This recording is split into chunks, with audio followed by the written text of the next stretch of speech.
Sono materialismo, perché temo Matiani.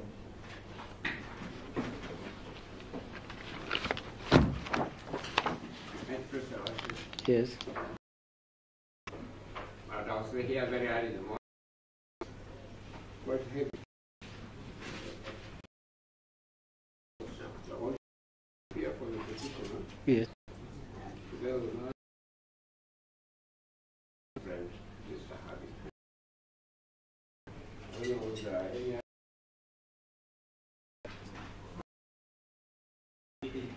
This matter was expected. Yeah, you may have been.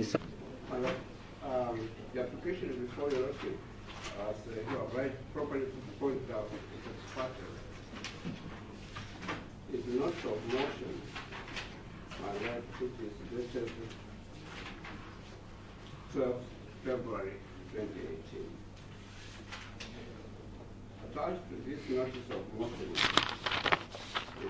an affidavit in the name of my land friend, Mr. Harvey.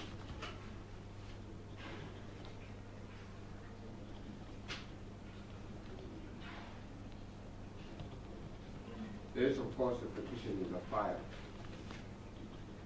Again, attached to the petition, there is an affidavit supporting us affidavit in the name of Ms. Nelson Harvey.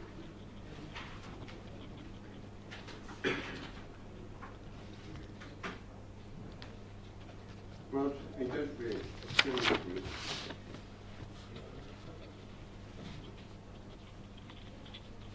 Our client, the petitioner, Miguna, was deported.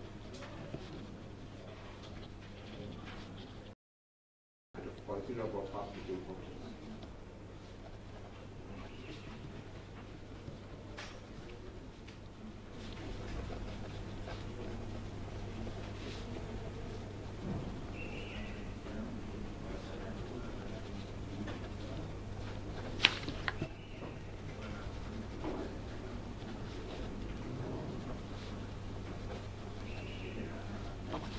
It is therefore desirable, mandatory, that the petitioner himself should be in the courtroom.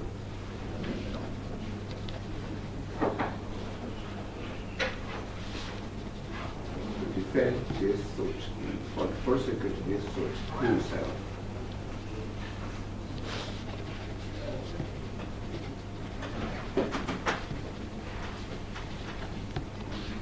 We have taken the unusual course of an affidavit being sworn in the name of an advocate.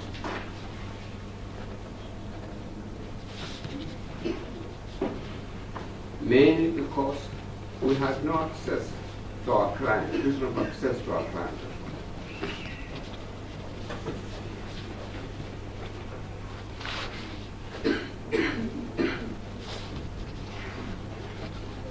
The ends of justice, according to our legal system, our judicial system, demand that Miguna himself should be responsible.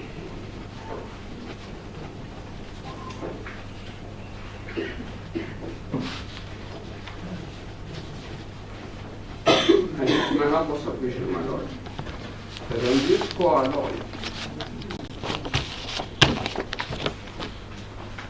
the Lordship to proceed, suspend the so-called deportation, and make orders to the Miguna should come back to the country, so that he prosecutes his petition himself.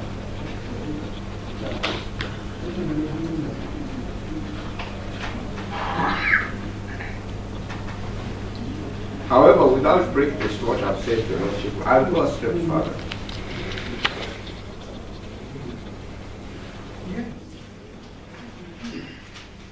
Miguna is a son of the soil. He was born and brought up in this country.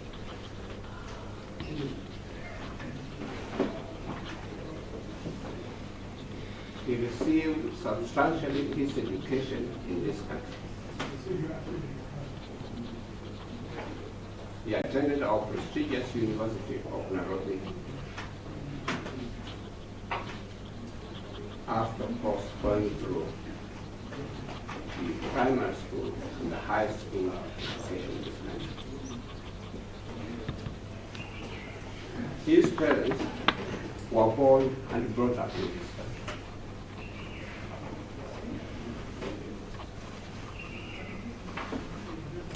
His citizenship, which is automatic, is by birth.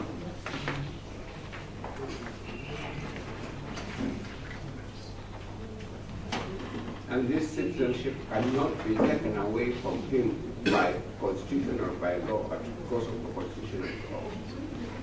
But I remind your Lordship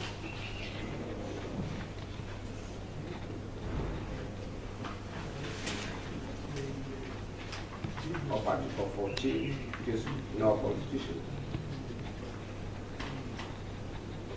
14.1. A person is a citizen by birth if on the day of the person's birth, whether or not the person is born in Kenya, either the mother or the father of the person is a citizen.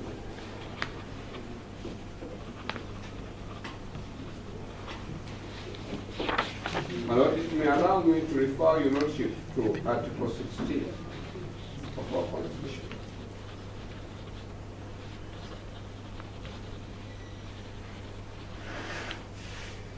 A citizen by birth does not lose citizenship by acquiring the citizenship of another country.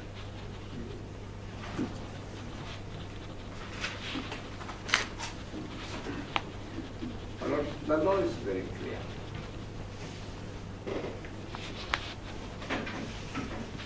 It does not require argument at all.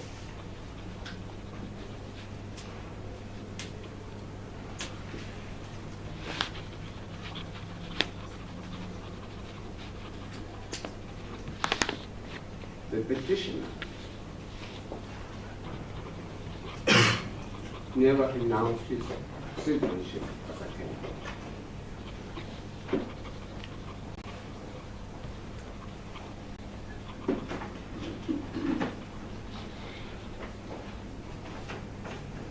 My Lord,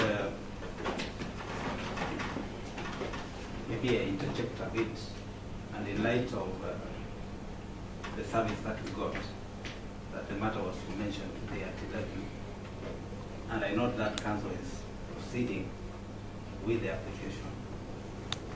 Perhaps, my Lord, you can give us directions on how we are going to proceed, considering that we only served yesterday and we only made it to court today. We will not have had time to file papers or anything. Perhaps, my Lord, you can give us directions on that. Mr. Mutinda, I asked you whether this matter is not ex parte, in view of the fact that it had not dealt with it, right? So, if you were served yesterday, did you file any papers? We've not been able to find any papers, of course, my Lord. Let me hear counsel, and I'll give you a chance to say something. Okay? Yes, my Lord. You still maintain the matter is still ex parte, my Lord. Did you hear what I said? Yes. What did I say? Well, What did I say? I thought, my Lord, the matter was coming for directions in terms of hearing of the Everything is for direction when it comes ex parte and urgency.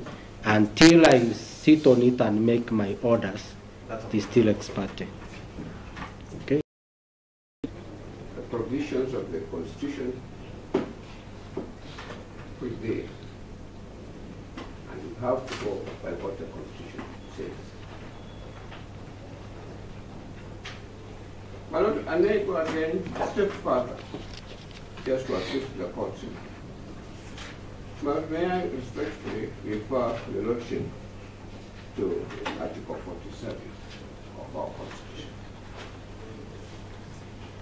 But I know from my experience, I appear before you very often. I know that you are very familiar with this Article 47 of the Constitution. execution, fair administrative action. But permit me to read it to your Lordship. Every person has the right to administrative action that is expeditious, efficient, lawful, reasonable, and procedurally fair. If a right or fundamental freedom of a person has been or is likely to be adversely affected by administrative action,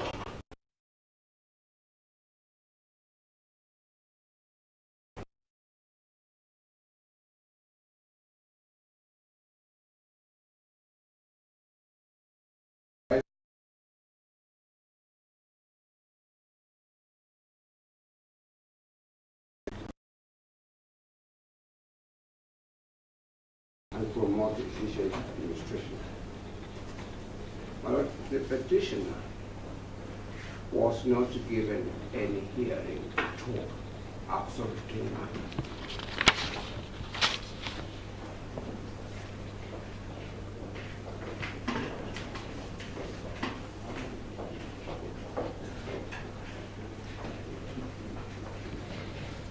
What I may point out to you, Lordship, very respectfully, I appeared before your brother, Mr. Justice Kamari, together in Malani here, Waiko, and Mr. Hart, and many other senior lawyers. Orders were made by the landed judge. Several orders were made by the landed judge. For Miguna to be produced before the court.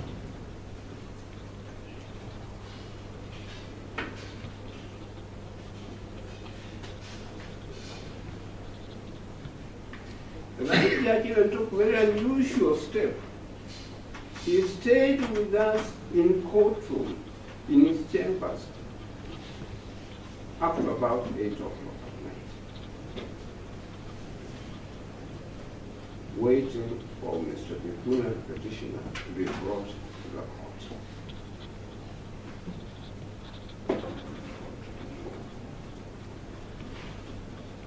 He was not brought to the court.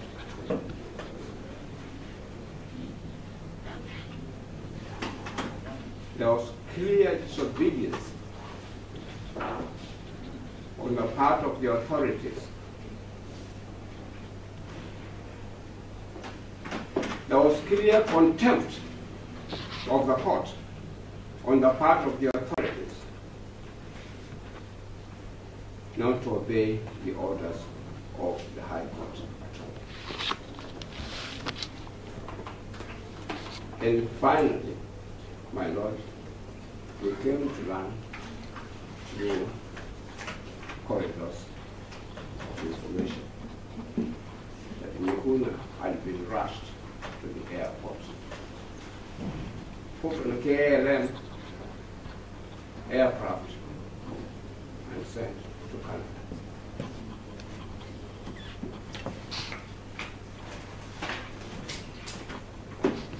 Clearly, my Lord, rules of natural justice were never complied.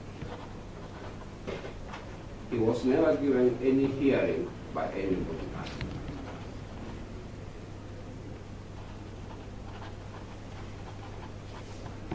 The respondents acted in a very contemptuous manner. They demeaned the authority of a superior court.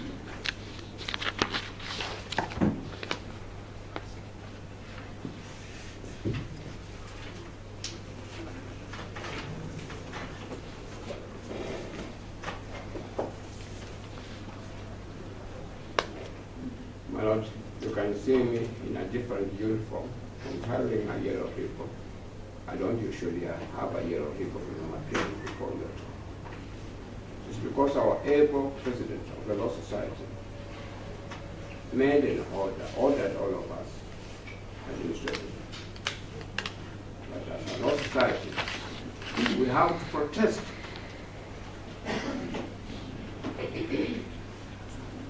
that the executive of this country is not obeying court orders at all.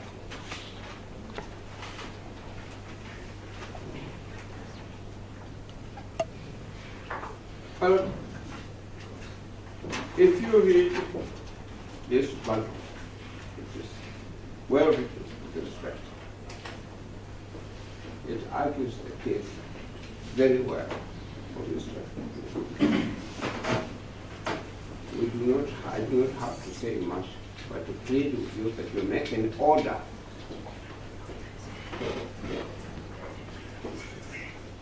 suspending the orders that have been made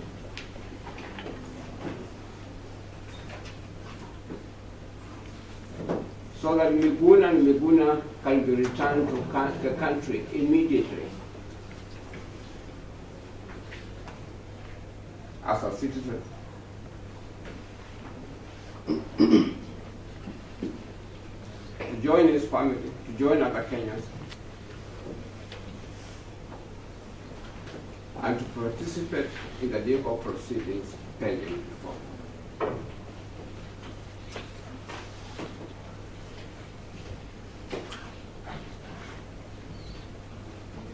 Such an order or such orders will send a clear signal to those in authority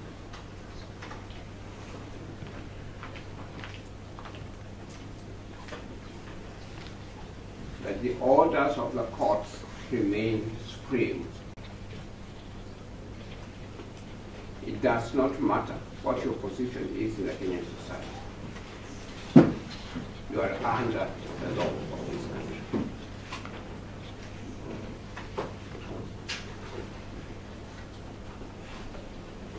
But there is an expression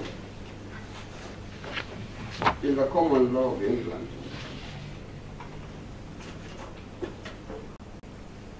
that judges are lions under the crown.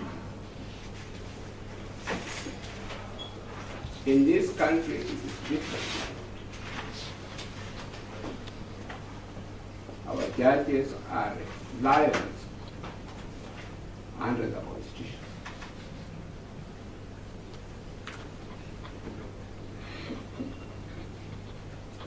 We do not have a crown. What we have is the Constitution, which is supreme.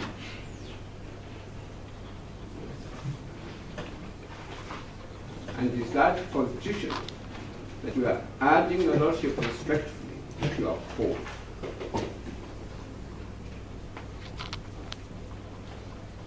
It is not for the self-ego of a judge at all. It's to ensure that the rule of law in the country prevails.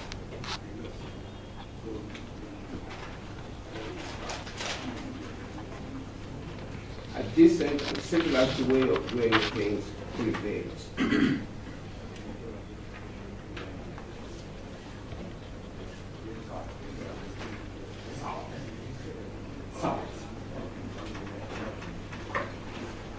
My Lord, with those remarks, before I sit down and argue with you, make the orders. Delaying making such orders, my Lord,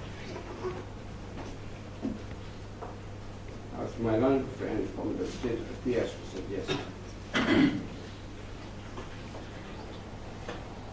would be sending the wrong signals to everybody.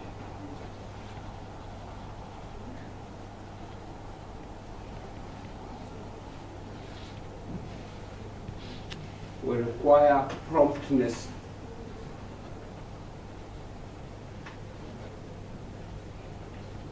to restore law and order. We require promptness to restore the rule of law in the country.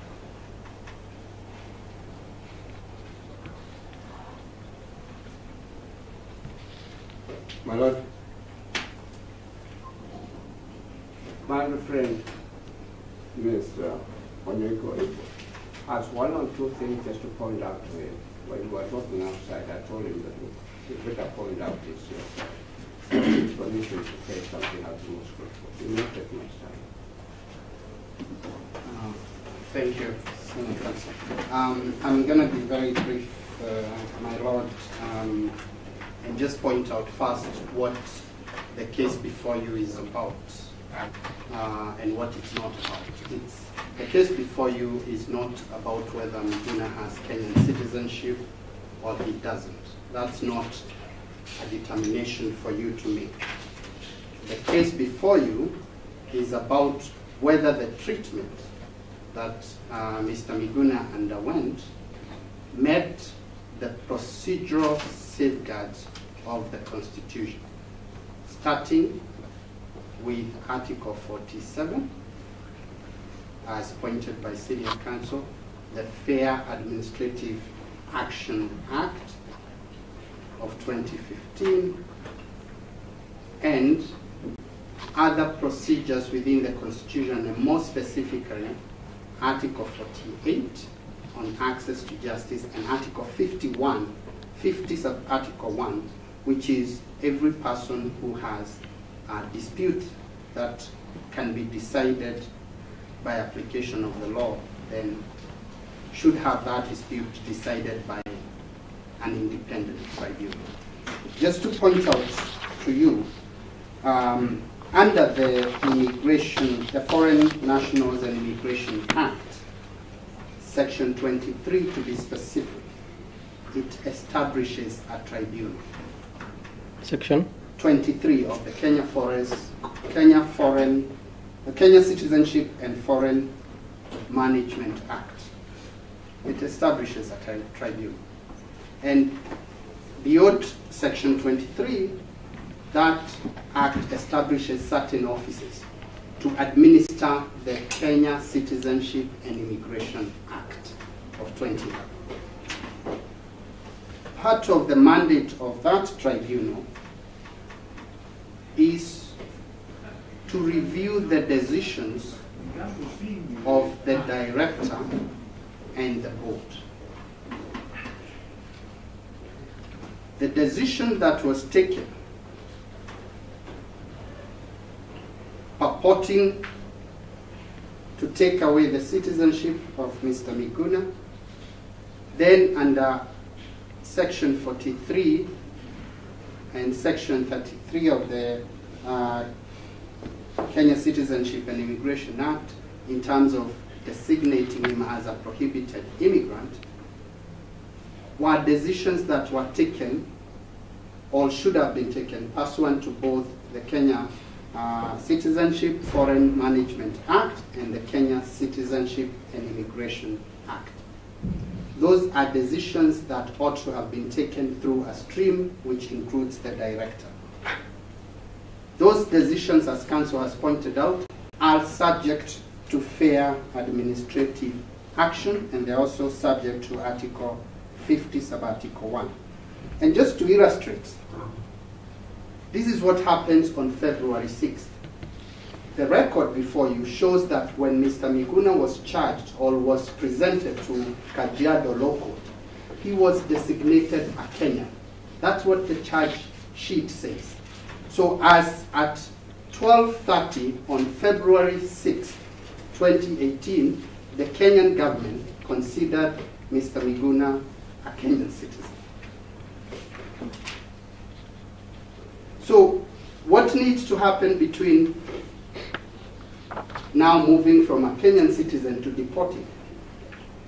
What needs to happen in law is there needs to be suspicion that he's in violation of the law. And that suspicion has to relate to citizenship violation. If there is suspicion, Article 47 says inform him so that he can come and clarify the suspicion. After the clarification, the director makes a determination to advise the minister. It's an adverse inference. So he's entitled to an Article 47 process of reasons and information. Then after that, before the minister makes his final determination, he's supposed to invite him to make representation, because they are all acting under quasi-judicial powers. None of that has been done, or none of that was done. There is a second layer, because that's just on the designation relating to citizenship. There is designation relating to prohibited immigrant under Section 33 that they allege. That process relates to a foreign national, not a citizen. So even assuming and giving them all the benefit of the doubt that the process of purporting to take away his citizenship had been procedurally done, they have to go through that process again in terms of suspicion, information, and disclosure and reasons before they can designate him a prohibited foreign national, because that's a second layer of determination. That was not done.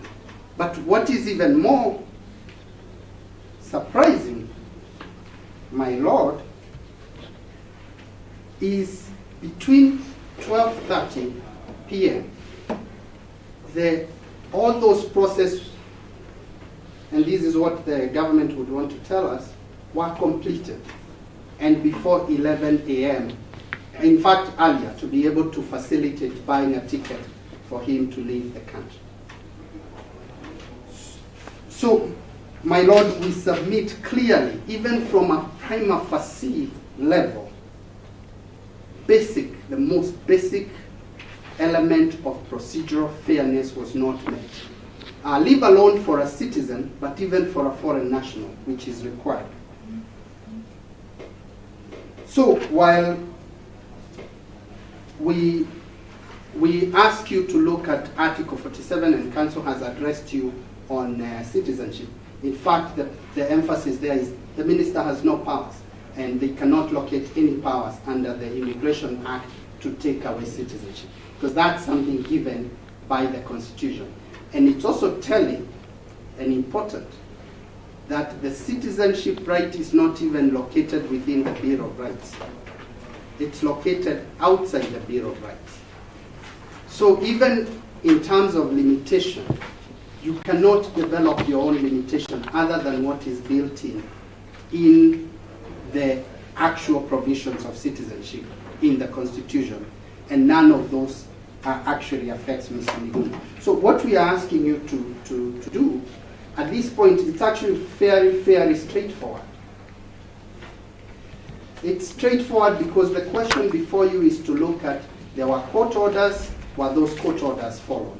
Mr. Miguna was to be produced so that he can go through a fair process, including a criminal process. He's not even able to do that. He's still entitled to that process. The charges are still with the Kajiado local. They've not been withdrawn. And even if there was an attempt to withdraw, he may want to oppose the withdrawal so that he can get an acquittal instead. He's entitled to that at the minimum. The second level, whether he's a citizen or not, he was entitled to procedural fairness. Very, very basic elements which were not met.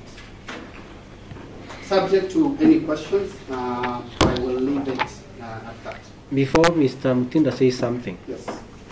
you have alluded a lot to the issue that was before justice. Yes. Was it concluded? It's not. And I'll let Mr. Harvey address you because he's counsel of record on that. My Lord, when we appeared before Justice Kimaro on the 6th of February, he said that the application that was before him was in the nature of an application for anticipatory bail. And he said he was closing the file insofar as he granted the unconditional release of the petitioner in this matter. The judge proceeded to say the right by the petitioner to sue for the violation of his rights not to be detained and upheld unlawfully in the body. And there is a ruling to that effect that we pursue it through a petition. So what is outstanding before the brother is only the issue of decreeing sentence on the Inspector General of Police together with the Director of Criminal Investigations as regards their refusal to comply with that court order. But the removal of the petitioner from this jurisdiction is something that has already happened. It can only be addressed Mr. Matinda? in a substantive petition.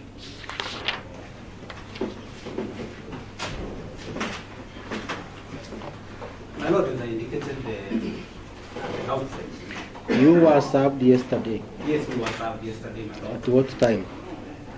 about 5 p.m. 5 p.m. Yes, my Lord. You were served a matter under urgency? We were served with a motion. which Under was a motion urgency? Which was a motion under certificate of urgency, my Lord. We were also served with a petition and together with a mention notice for mention of this matter today at 11 a.m. Did you file some ground, holding ground at least, so that We in did the not event file- the court is going to hear? My Lord, my understanding of this matter, and of course, given the documentation that we were given, and specifically the mention notice, was that the matter had come under certificates, no orders were issued, and that the court required the parties to appear before it today for directions. And that's So the what reason do you why- want us to do? Are you ready to proceed today? My Lord, I will not be ready to proceed today. Considering that, my Lord,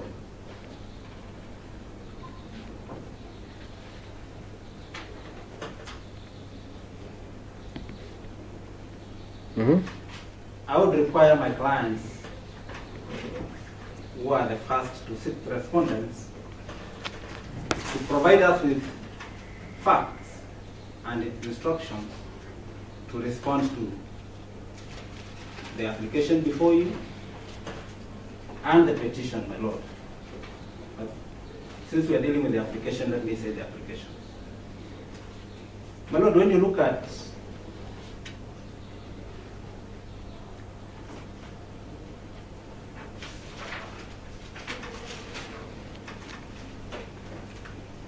the orders that are being sought, my Lord, in the application, they are orders to suspend the declarations under Section 43 of the Citizenship Act, declaration under Section 33 of the Citizenship Act,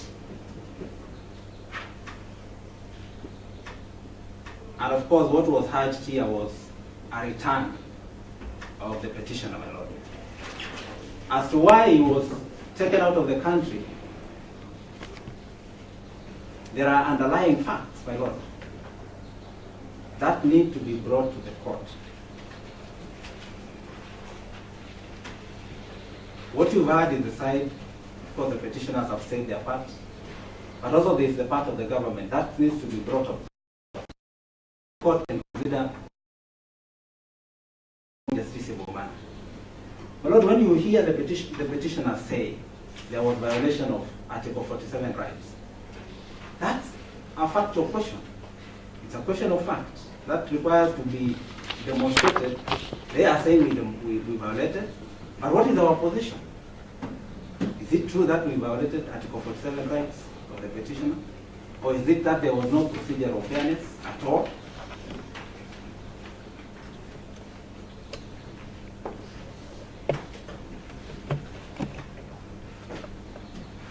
My Lord,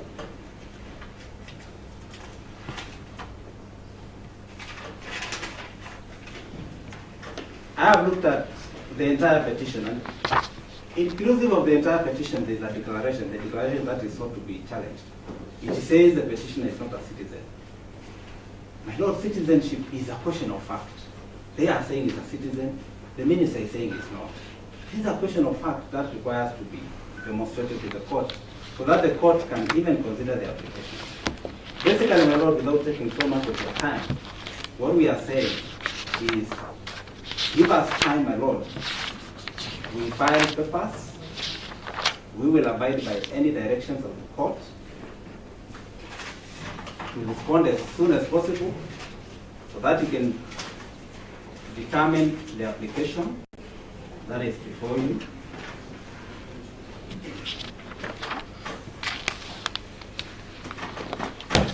Yes?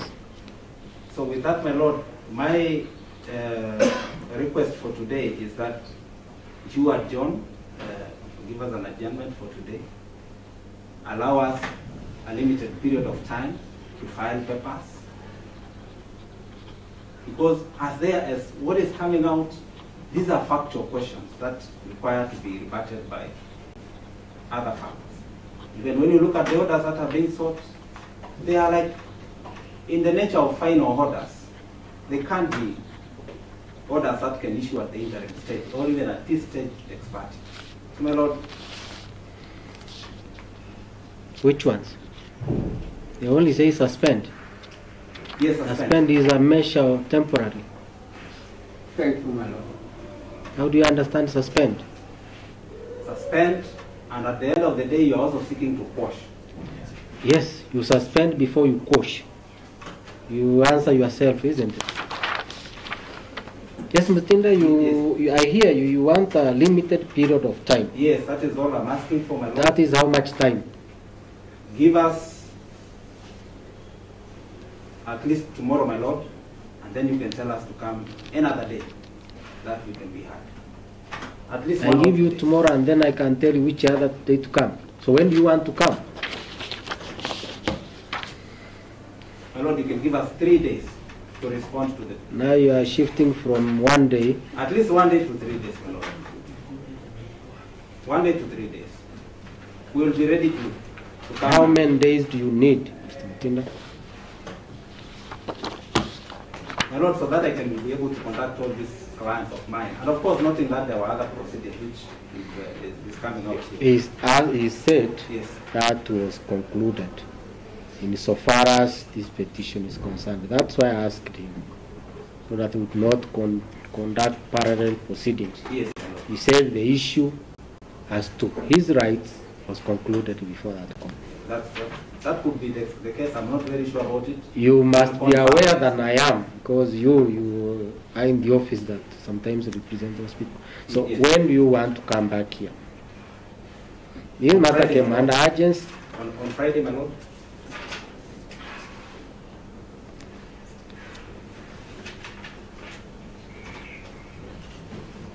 So that means you require 2 days. 2 days, my Lord.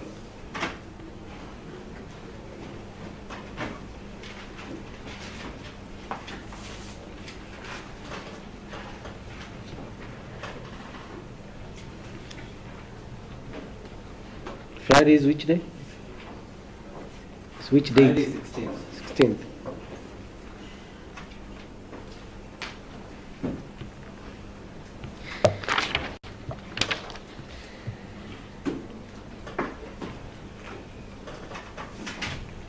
What time, you know?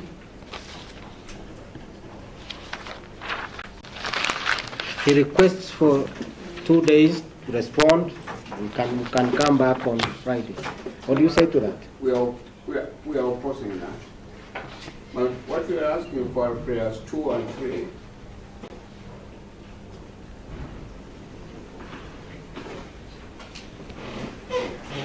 Suspend. You will then be at liberty to argue as much as you want. Nobody will stop them from arguing at all.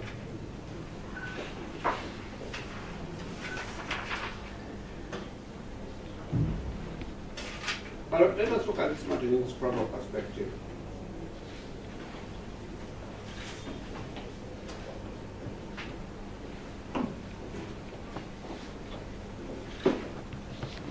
It is a fact that court orders were not obeyed. There's nothing to argue about that. It is a fact that our client has lived in this country for 56 years.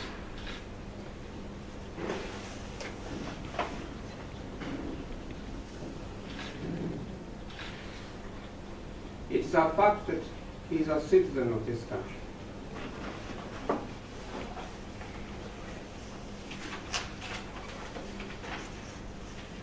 The constitutional provisions are very clear. It is a fact as propounded by my friend Soipo, that procedural provisions relating to fairness were never complied.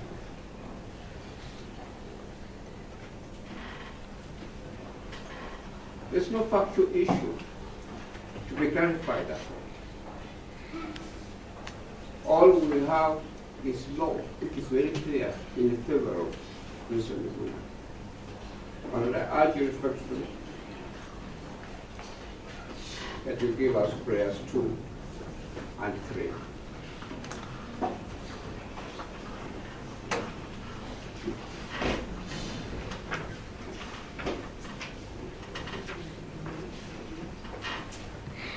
Dr. Amino, I wouldn't say much about the orders, because that's an issue before Judge Kimaru. Yes, ma'am. You raised the question of procedural fairness. Yes, ma'am. And sitting as I do here, can I say there was no procedural fairness before at least I hear what they are saying about it? Wouldn't it be better if we hear them, what they say? Maybe they accorded it. And we look at the procedure, whether it meets the constitutional test. What do you say about 2 days? He asks for 2 days. Mr. Waikwa? Perhaps on the issue of procedural fairness, my colleague Mr. Waikwa has indicated to the sequence of events. Between 12 and 6, no proceedings could have. Mr. Harvey, I understand the sequence he has given, but don't you think we should give them a chance to tell us whether within that sequence they accorded him the treatment requires under the Constitution? Yes, my Lord, I agree with you. They indeed require a chance, but that chance should be in respect of the substantive inquiry and whether or not to quash that decision. But in the interim, on a prima facie threshold, it is more likely than not that No. the petitioner... The question I pose is, the issue is whether or not, because on the face of it, Mr. Waikwa said the timelines wouldn't allow that to happen. But for us to say, yes, it couldn't or it did, don't we have to hear him? My Lord, That between this time, we convened a board, this happened and this happened, so that we get out of this matter. Yeah, my Lord, I agree with you. They need to be heard. But even as we wait to hear them, on our part, we undertook full disclosure and filed a copy of an affidavit from the Director of Immigration. We'll look at it. Let's see what they find, Mr. Harvey. Okay? Let's give them 2 days, let them respond. You'll have an opportunity to see what they have said, compare with what you have.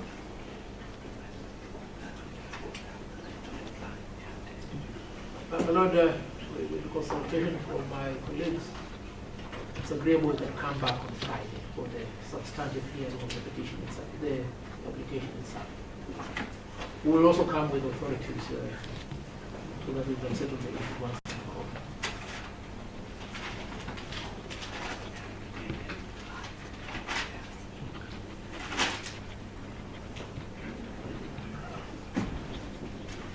My Lord, my colleague and classmate asked for 2 days. If anything arises out of what was filed, then I could file my affidavit on the morning of Friday, so that we won't squander the date of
Thursday is which date?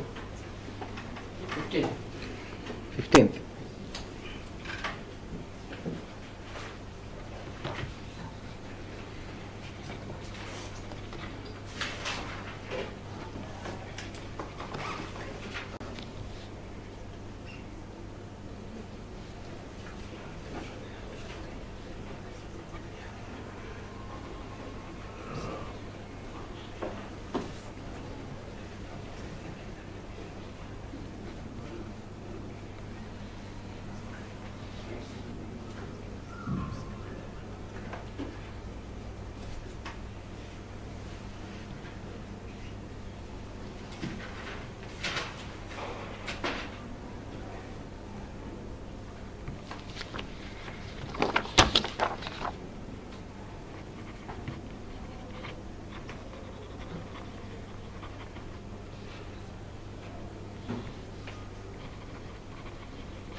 So I've heard you, the arguments for the petitioner.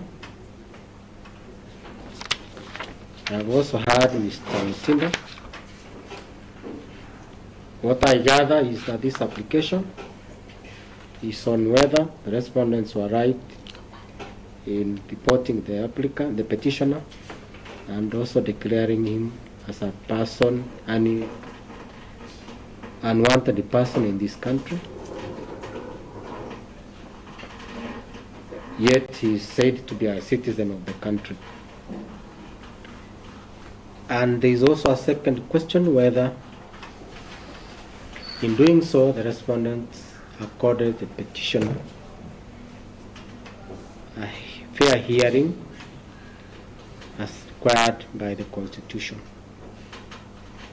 For the court to make any orders, I think it is important to hear the respondents, albeit briefly, on why they did what they did and whether it complied with articles of the Constitution. I am therefore of the view that 2 days requested by Mr. Mutinda are not too many to grant.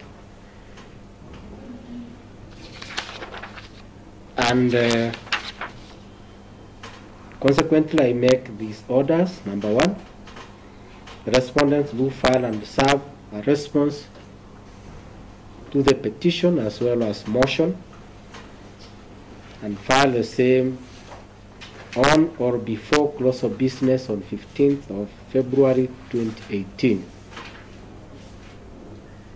The petitioners will then file and serve a supplementary affidavit if need be by midday, 16th of February, not midday, by 11 a.m., 16th of February 2018.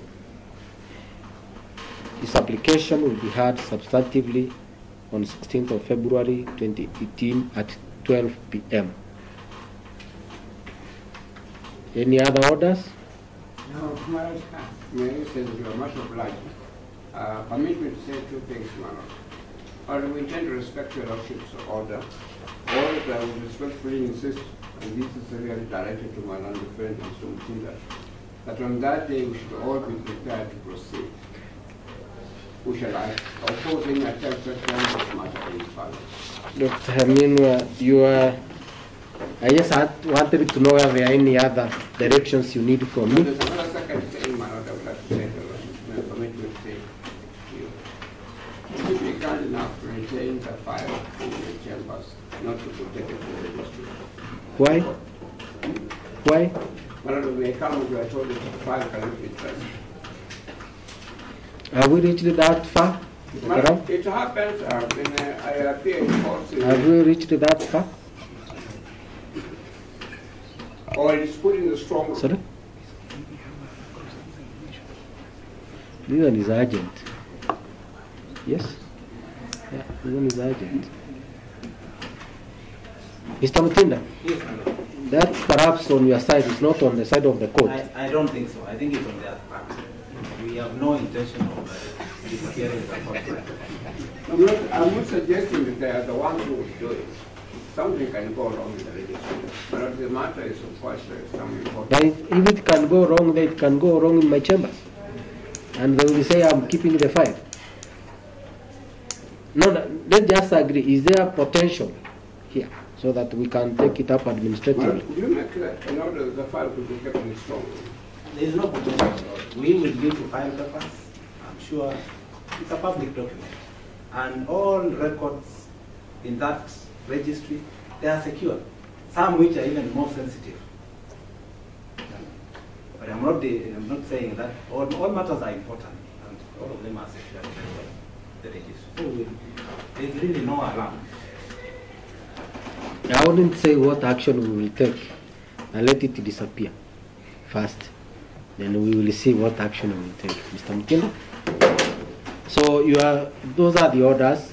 11 a.m., 5 p.m., 11 a.m. the following day.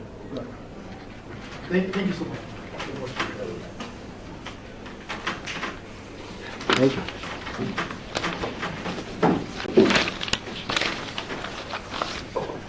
This file. Hold on to this file.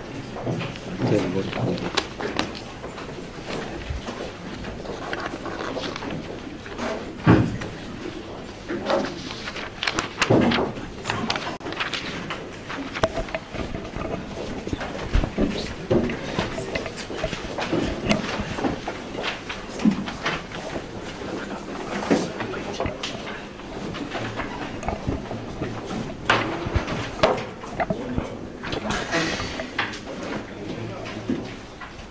Doesn't have to interview.